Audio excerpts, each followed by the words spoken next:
Halo teman-teman, perkenalkan kami dari kelompok 4 akan menjelaskan tentang Pancasila sebagai sistem filsafat. Tapi perkenalan dulu ya, anggota kelompok 4 beranggotakan Donatus, Winda, dan Sheila.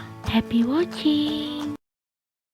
Pertama, saya mau menjelaskan tentang tinjauan mengenai Pancasila sebagai sistem filsafat. Kalian pernah nggak sih mendengar kata filsafat? Pasti pada pernah ya. Namun, kalian tahu nggak sih arti filsafat itu apa? Yuk kita lihat ini beberapa pernyataan yang menggunakan kata filsafat. Yang pertama, sebagai seorang pedagang, filsafat saya adalah meraih keuntungan.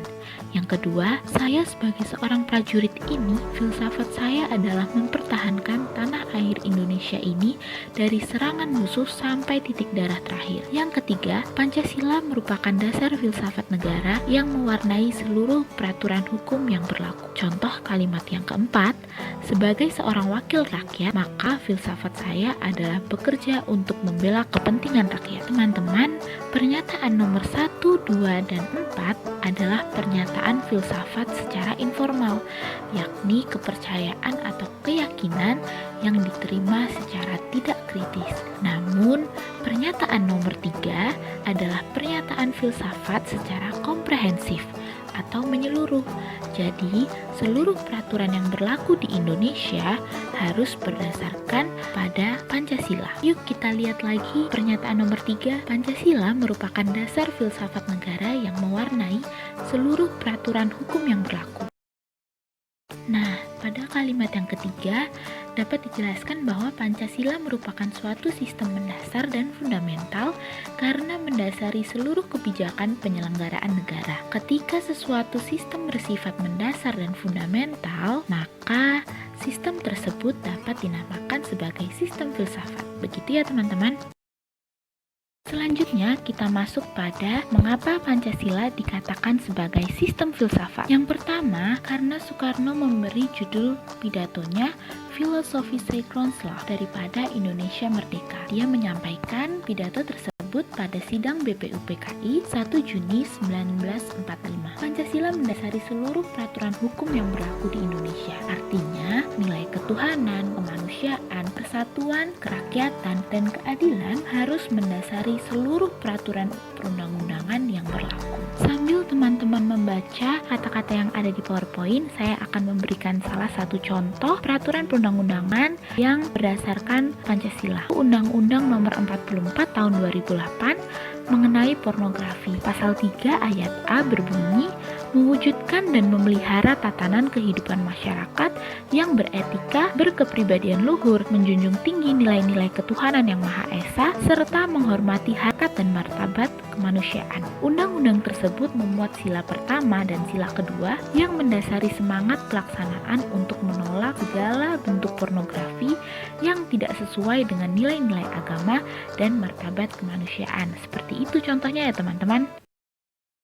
Yang kedua, Pancasila sebagai Weltanschauung. Jadi, ajaran tentang nilai, makna, dan tujuan hidup manusia yang terpatri dalam Weltanschauung itu menyebar dalam berbagai pemikiran dan kebudayaan bangsa Indonesia. Selanjutnya kita memasuki pada mengapa diperlukan sistem filsafat. Yang pertama, menjajaki kemungkinan adanya pemecahan-pemecahan. Jika adanya pemecahan, maka kita dapat mengidentifikasi perpecahan tersebut dan dapat menemukan jawabannya mengenai soalan-persoalan dari perpecahan tersebut. Yang kedua, dasar perbuatan manusia. Nah, filsafat adalah suatu bagian dari keyakinan-keyakinan yang dapat menjadi dasar perbuatan manusia. Jadi, ide-ide filsafat dapat membentuk pengalaman manusia pada waktu sekarang. Yang ketiga, memperluas kesadaran diri manusia agar manusia dapat menjadi lebih hidup, lebih dapat membedakan, lebih kritis, dan lebih pandai. Selanjutnya kita masuk pada tantangan Pancasila sebagai sistem filsafat. Yang pertama adalah kapitalisme. Salah satu bentuk tantangan kapitalisme terhadap Pancasila sebagai sistem filsafat adalah meletakkan kebebasan individual secara berlebihan berlebihan sehingga dapat menimbulkan berbagai dampak negatif seperti monopoli, gaya hidup konsumerisme, dan lain-lain. Selanjutnya yang kedua ada komunisme. Komunisme merupakan aliran yang meyakini bahwa kepemilikan modal dikuasai oleh negara untuk kemakmuran rakyat secara merata. Salah satu bentuk tantangan komunisme terhadap Pancasila sebagai sistem filsafat adalah mendominasi negara yang berlebihan sehingga dapat menghilangkan peran rakyat dalam kehidupan bernegara. Selanjutnya kita memasuki pada pandangan Notonagoro terhadap filsafat Pancasila. Filsafat Pancasila mempunyai sifat memandang Pancasila dari sudut hakikat, yang berarti terdapat unsur-unsur yang tetap tidak berubah pada suatu objek. Pancasila seharusnya memiliki hakikat abstrak. Hakikat abstrak ini artinya hakikat yang mengandung unsur yang sama, tetap, dan tidak berubah. Hakikat abstrak sila-sila Pancasila menunjuk pada kata dasar Tuhan, manusia, satu, rakyat, dan adil. Isinya sedikit tetapi luasnya tidak terbatas. Artinya akan meliputi segala hal dan keadaan yang terdapat pada bangsa dan negara Indonesia dalam jangka waktu yang tidak terbatas. Kemudian, Pancasila merupakan cita-cita bangsa, menjadikan Pancasila itu sebagai dasar filsafat negara, bukan hanya pikiran atau angan-angan bangsa, tetapi tujuan yang pasti. Arti isi Pancasila yang abstrak, umum, universal dapat menjadi sumber dan landasan bagi pemecahan masalah, baik itu masalah kehidupan kenegaraan, kebangsaan, maupun kehidupan pribadi sehari-hari. Kemudian, antara kata dasar Tuhan, manusia, satu, rakyat, dan adil memiliki hubungan sebab akibat. Maka dari itu, bangsa Indonesia dengan Pancasila terdapat hubungan yang tidak bisa dihilangkan. Landasan Pancasila sebagai sebabnya dan bangsa Indonesia sebagai akibatnya. Dengan begitu, Notonagoro juga memandang Pancasila mencakup filsafat hidup dan ideologi bangsa Indonesia yang mengatur tentang hubungan manusia dengan Tuhan, manusia dengan dirinya sendiri, manusia dengan bangsa, manusia dengan tanah airnya, manusia dengan harta bendanya. Selanjutnya, hakikat sila-sila Pancasila menurut Notonagoro. Yang pertama adalah hakikat abstrak. Hakikat abstrak ini, seperti yang sudah dijelaskan, mengandung unsur-unsur yang sama, tetap, dan tidak berubah. Jadi, kata dasar Tuhan, manusia, satu, rakyat, dan adil, meskipun ditambahkan awalan dan akhiran, tetap tidak merubah arti dari kata dasar tersebut. Yang kedua, hakikat pribadi. Hakikat pribadi ini menunjuk pada ciri-ciri khusus sila-sila Pancasila, seperti adat istiadat, nilai-nilai agama, nilai-nilai kebudayaan, sifat dan karakter yang melekat pada bangsa Indonesia, sehingga membedakan bangsa Indonesia itu dengan bangsa-bangsa lain yang ada di dunia. Yang ketiga, hakikat konkret. Hakikat konkret Pancasila terletak pada fungsi Pancasila sebagai dasar filsafat negara. Realisasinya terwujud pada pelaksanaan dalam kehidupan bernegara, berbangsa yang sesuai dengan kenyataan sehari-hari, tempat, keadaan, dan waktu. Dengan begitu, kehidupan bernegara akan menjadi lebih dinamis, antisipatif, dan sesuai dengan perkembangan waktu, keadaan, serta perubahan zaman.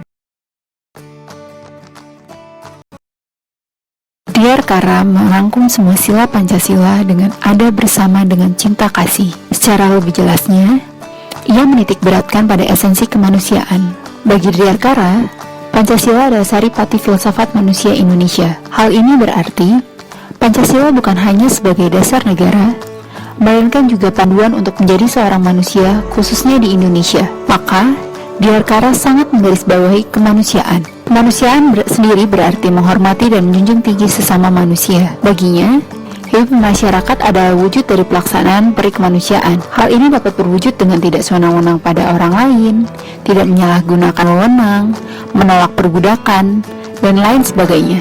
Lebih lanjut, Diyarkara menyatakan bahwa jika manusia taat pada prinsip ini, maka hidup bersama merupakan sebuah persaudaraan. Persaudaraan dimaknai secara luas oleh Diyarkara. Jika selama ini yang ditafsirkan kemanusiaan dalam Pancasila hanya untuk masyarakat Indonesia saja, maka Diyarkara memperluasnya. Menurutnya, kemanusiaan yang terkandung dalam Pancasila harus diterapkan bagi siapa saja, tidak hanya sebatas kepada masyarakat Indonesia. Oleh karenanya, Diyarkara berujar, kita bukan saja harus mendirikan negara Indonesia merdeka, tetapi kita harus menuju pula kepada kekeluargaan bangsa-bangsa. Diyarkara berpendapat, Manusia harus menjalankan hidupnya atau eksistensinya sebagai mitsein, atau ada bersama. Artinya, manusia Indonesia menjalankan hidupnya juga untuk orang lain. Ia tidak hanya memanusiakan dirinya sendiri, tetapi juga memanusiakan orang lain. Memanusiakan orang lain berarti memberikan hak-haknya dan tidak merampasnya dengan menguasai sumber daya hanya untuk segelintir manusia saja. Sehingga kita dapat berkembang bersama sebagai seorang manusia. Maka dari itu, menurut Diyarkara, dari perkemanusiaan yang berlandaskan cinta kasih, kemudian akan melahirkan keadilan sosial. Menurut Diyarkara, perkemanusiaan hadir berlandaskan cinta kasih.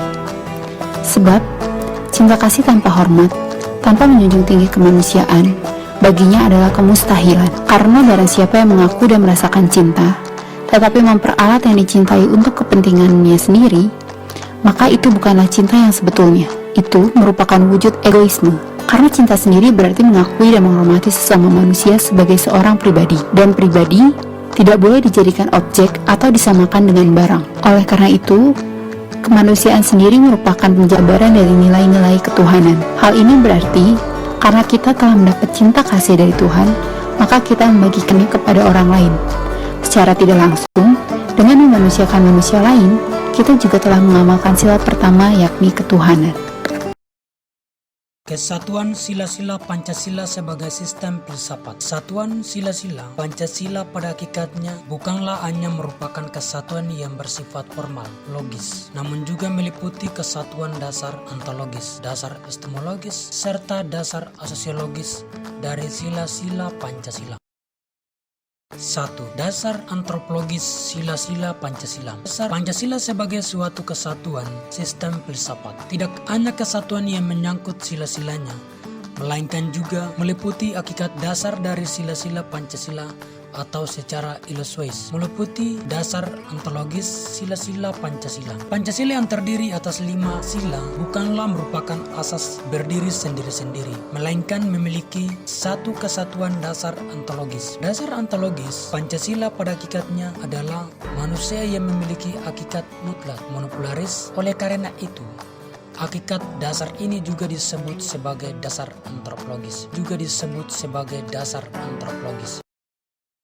Selanjutnya, 5 sila Pancasila sebagai sistem filsafat. Sila pertama, ketuhanan yang Maha Esa mendasari dan menjiwai sila kemanusiaan yang adil dan beradab. Persatuan Indonesia, kerakyatan yang dipimpin oleh hikmat kebijaksanaan dalam permusyawaratan perwakilan, serta keadilan sosial bagi seluruh rakyat Indonesia. Sila kedua, kemanusiaan yang adil dan beradab disadari dan dijiwai oleh sila ketuhanan yang Maha Esa, serta mendasari dan menjiwai sila persatuan Indonesia. Sila kerakyatan yang dipimpin oleh hikmat kebijaksanaan dalam permusyawaratan perwakilan, serta sila keadilan sosial bagi seluruh rakyat Indonesia. Sila ketiga, persatuan Indonesia didasari dan dijiwai oleh sila ketuhanan yang Maha Esa dan sila kemanusiaan yang adil dan beradab, serta mendasari dan menjiwai sila kerakyatan yang dipimpin oleh hikmat kebijaksanaan dalam permusyawaratan perwakilan dan keadilan sosial bagi seluruh rakyat Indonesia. Sila keempat, kerakyatan yang dipimpin oleh hikmat kebijaksanaan dalam permusyawaratan perwakilan. Sila kelima, keadilan sosial bagi seluruh rakyat Indonesia memiliki makna pokok keadilan, yaitu hakikatnya kesesuaian dengan hakikat adil. Selanjutnya, 2. Dasar epistemologis sila-sila Pancasila. Pancasila sebagai suatu sistem filsafat pada hakikatnya juga merupakan suatu sistem pengetahuan dalam kehidupan sehari-hari. Pancasila merupakan pedoman atau dasar bagi bangsa Indonesia dalam memandang realitas alam, semesta, manusia, masyarakat, bangsa, dan negara. Tentang makna hidup serta sebagai dasar bagi manusia dalam menyelesaikan masalah yang dihadapi dalam kehidupan. 3 unsur pokok, yaitu logos, yaitu rasionalitas atau penalaran. Pathos, yaitu penghayatan. C. Ethos, yaitu kesusilaan. Dasar epistemologis Pancasila pada hakikatnya tidak dapat dipisahkan dengan dasar ontologisnya. Pancasila sebagai suatu ideologi bersumber pada nilai-nilai dasarnya, yaitu filsafat Pancasila. Oleh karena itu, dasar epistemologis Pancasila tidak dapat dipisahkan dengan konsep dasarnya tentang hakikat manusia. Selanjutnya, 3. Dasar aksiologis sila-sila Pancasila. Sila-sila sebagai suatu sistem filsafat juga memiliki satu kesatuan dasar aksi ontologisnya, sehingga nilai-nilai yang terkandung dalam Pancasila pada hakikatnya juga merupakan suatu kesatuan. Namun, dari berbagai macam pandangan tentang nilai dapat dikelompokkan pada dua macam sudut pandang. Pertama, sesuatu itu bernilai karena berkaitan dengan subjek pemberi nilai, yaitu manusia. Hal ini bersifat subjektif. Kedua, pada hakikatnya sesuatu ini memandang pada dirinya sendiri mengandung nilai. Hal ini merupakan pandangan dan paham subjektisme. Pandangan dan tingkatan nilai tersebut menurut Notonegoro dibedakan menjadi 3 macam sebagai berikut. A. Nilai material, yaitu segala sesuatu yang berguna bagi jasmani manusia. B. Nilai vital, yaitu segala sesuatu berguna bagi manusia untuk mengadakan suatu aktivitas atau kegiatan. C. Nilai-nilai kerohanian, yaitu segala sesuatu berguna bagi rohani manusia. Selanjutnya, hakikat nilai-nilai yang terkandung dalam Pancasila. Pertama, hakikat sila ketuhanan terletak pada keyakinan bangsa Indonesia bahwa Tuhan sebagai prinsip utama dalam kehidupan semua makhluk. Kedua, hakikat sila kemanusiaan adalah manusia monopolaris yang terdiri atas 3 modualis, yaitu susunan kuadrat, jiwa, raga, sifat kuadrat, makhluk hidup sosial, kedudukan kuadrat, makhluk pribadi yang otonom, dan makhluk Tuhan. Ketiga, hakikat sila persatuan terkait dengan semangat kebangsaan. Keempat, hakikat sila kerakyatan terletak pada prinsip musyawarah. Artinya, keputusan yang diambil didasarkan atas semangat musyawarah untuk mufakat, bukan membenarkan begitu saja pendapat mayoritas tanpa peduli pendapat minoritas. Kelima, hakikat sila keadilan terwujud dalam 3 aspek, yaitu keadilan distributif, legal, dan komutatif. Keadilan distributif adalah keadilan bersifat membagi diri negara kepada warga negara. Keadilan ilegal adalah kewajiban warga negara terhadap negara atau dinamakan keadilan berhak. Keadilan komutatif adalah keadilan antara sesama warga negara. Terima kasih atas perhatiannya teman-teman.